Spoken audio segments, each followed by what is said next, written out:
Hello everyone, my name is Bernard Cocker and I'm the founder and CEO of International Aid Trust. I first visited Ukraine in 1991 after becoming a Christian, and we visited Kiev, Odessa, we visited Moscow, Minsk, other parts of that region, travelled across Siberia. But I fell in love with Ukraine. It's wonderful, kind-hearted, compassionate, caring people, and it's blue skies and golden cornfields. And it changed my life. And I came back to the UK with a dream, a vision to make a difference. So 33 years ago, this year, I came back to the little town of Charlie with that dream, that vision to make a difference. And with God's help, we have been doing that.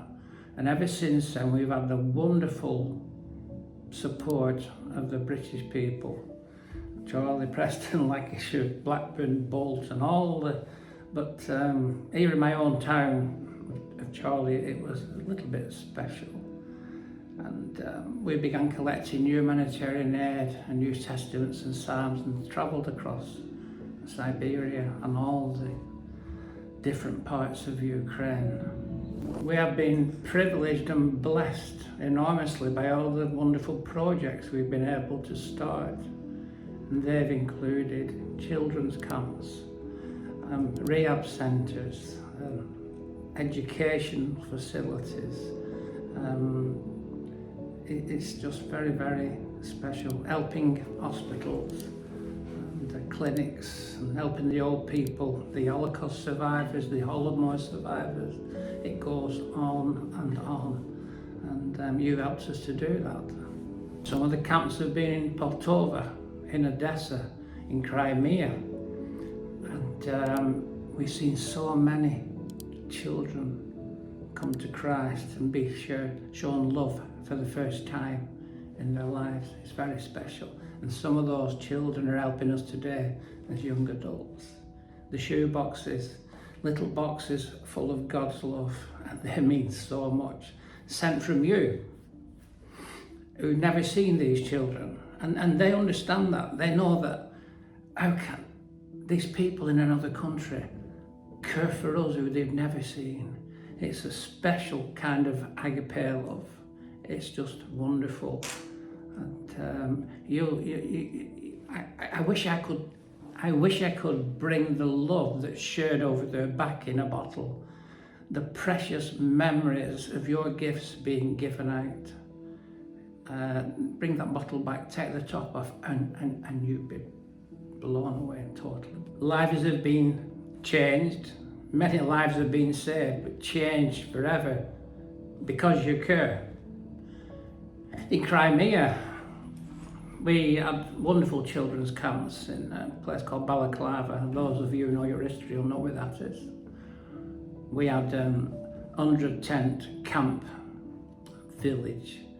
We had showers, we had field kitchens, we had 4x4s we bought from the ex-military. We had inflatables. We taught the children to climb the mountains, to fish, to swim, but most of all we taught them about the love of Jesus Christ, and it's never ever left them.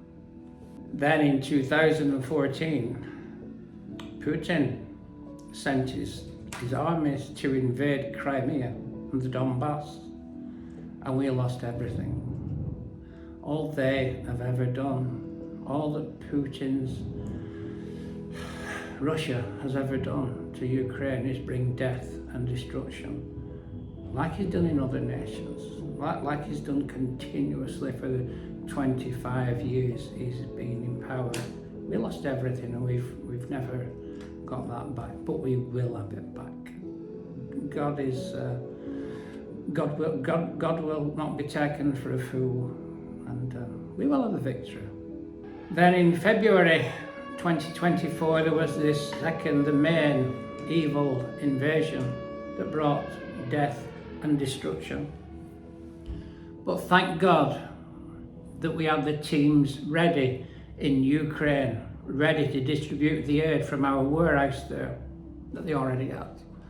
And we thank God for all our teams in the UK who make this possible. I remember in those early days visiting Irpin, Butcher, Gostamore, seeing the utter devastation and the broken-hearted people bombed out of their homes, losing loved ones, losing their children, losing their parents, losing everything and fleeing as refugees. But we were put in place for such a time as this.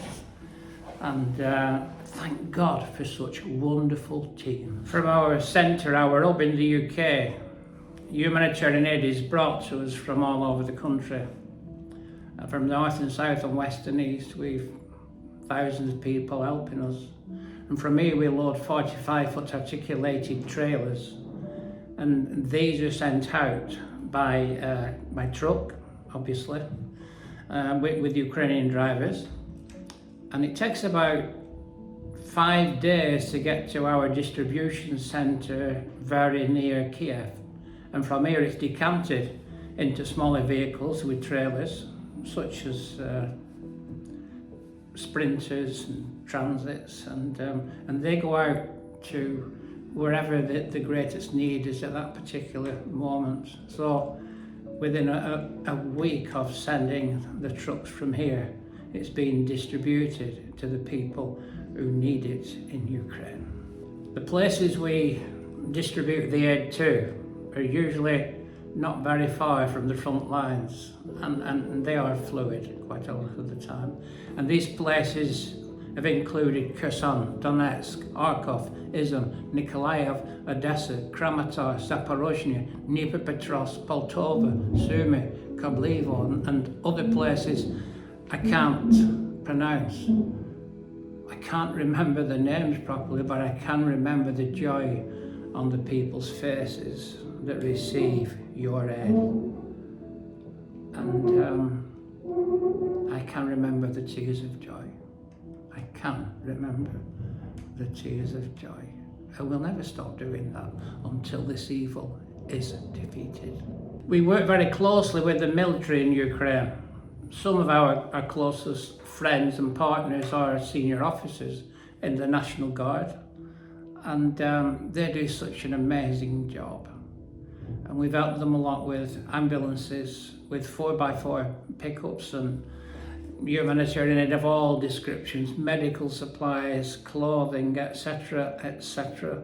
It's a special ministry. They're putting their lives on the line all the time, and you've given us the tools, the wherewithal to help them. We can't express our love enough. And I love visiting the hospitals where the injured soldiers are recuperating, and I've often been given the badges, their regimental badges, and as a token of their gratitude. You know, we've been given so many awards over the last 30 plus years when we began working in Ukraine. Medals and diplomas and badges and orders, all kinds of stuff. But the greatest award of all is knowing that we saved one life. We've shown someone the love of Christ. And that's happening thousands and thousands and thousands of times because you care. And we thank you so much for supporting us. I pray that God will encourage you to continue to help us. And we look forward to that victory in Kiev, in Odessa, in Dnipropetrovsk, in Kherson, in Mykolaiv, in Kramatorsk, all over Ukraine. We will have such a celebration and we'll thank God for the victory. Our leaders in Ukraine are all pastors and deacons and church ministry leaders, and I thank God for these wonderful ministries that have saved so many lives. Lives have been changed forever because of these people. The Russian monster will never break the spirit of Ukraine, never ever. You can see it. Every atrocity that's carried out, it just raises their resolve. It just gives them extra strength to continue fighting this evil. And I also have to thank the bordering nations of Romania, of Poland, of Moldova, who have helped us so much in the early days and still now, with helping us to get the humanitarian aid across the border in all these nations, and also receiving the refugees. Where Putin began this war with evil, the world has responded in love. And love is the far greater weapon than any rocket ever invented. I say again, the Russian monster will never break the spirit of Ukraine. I don't believe that, I know it. There is a big difference. You can believe that it's going to rain tomorrow. You don't know it's going to rain tomorrow, but I know we will have the victory. What began in Ukraine in 1991, it didn't stay in Ukraine. That's anointing from God. It spread right across Eastern Europe and many other parts of the world.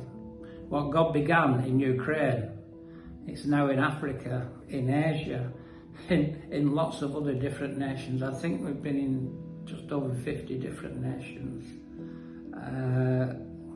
And we're on the winning side. We're on the winning side. God bless you all. Thank you.